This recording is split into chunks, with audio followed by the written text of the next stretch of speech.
So now we are moving beyond the first century. Now we're getting into, I guess a lot of this happened in the 200s or into the 300s. Now we're getting to what we call the desert monks. And this is one of those things where I had to be very careful when I wrote this course because I didn't want to say desert monks, you know, like you had the monks for dessert. I'll take a moment for you to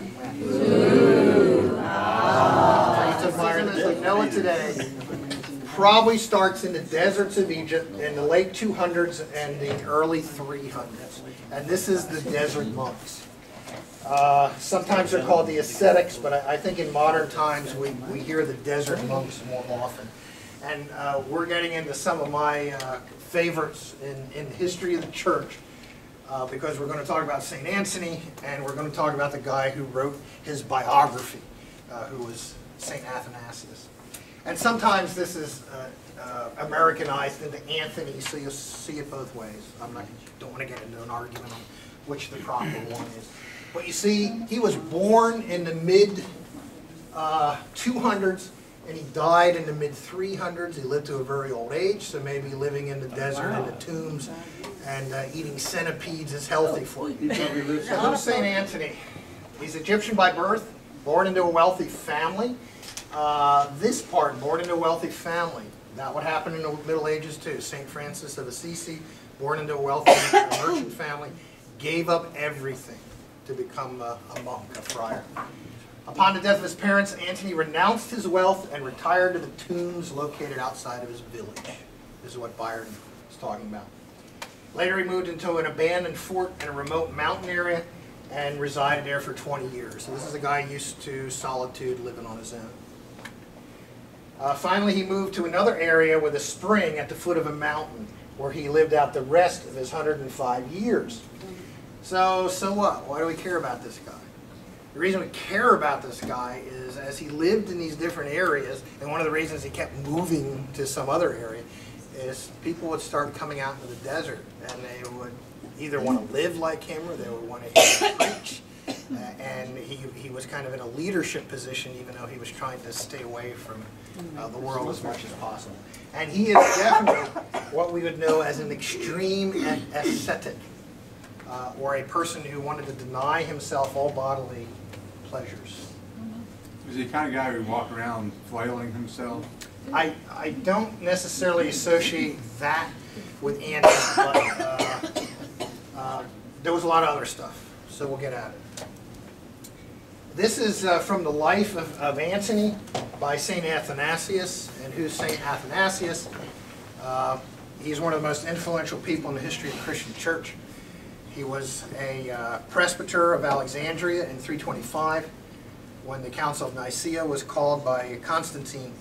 And Athanasius took the view that Jesus is God. Jesus is not on a lower level than God, but Jesus is God. And he led that side of the argument against the Arians who took the viewpoint that, well, yeah, Jesus is a deity, but he's on a lower level than the Father.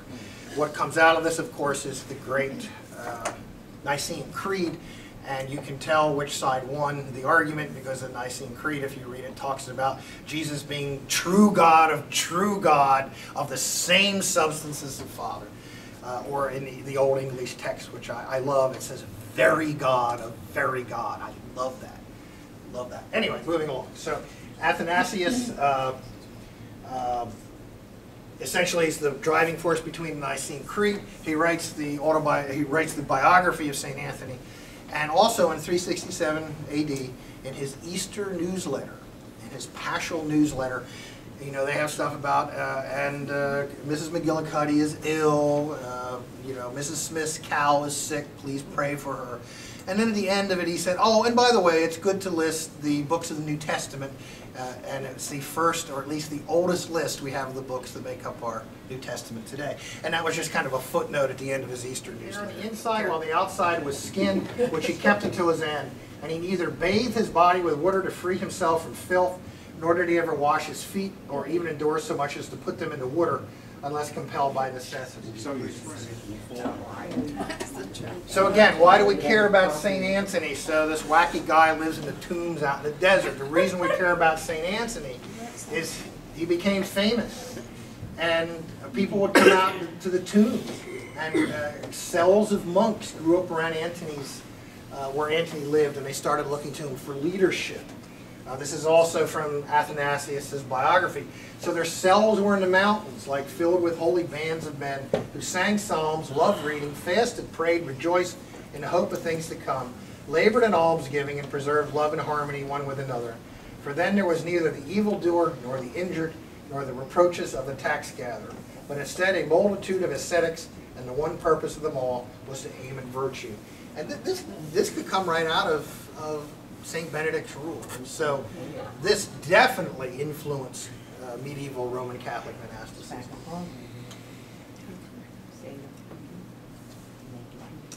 There were other desert monks. He was not the only one. 320 AD, St. Pachomius founds a monastery in Egypt.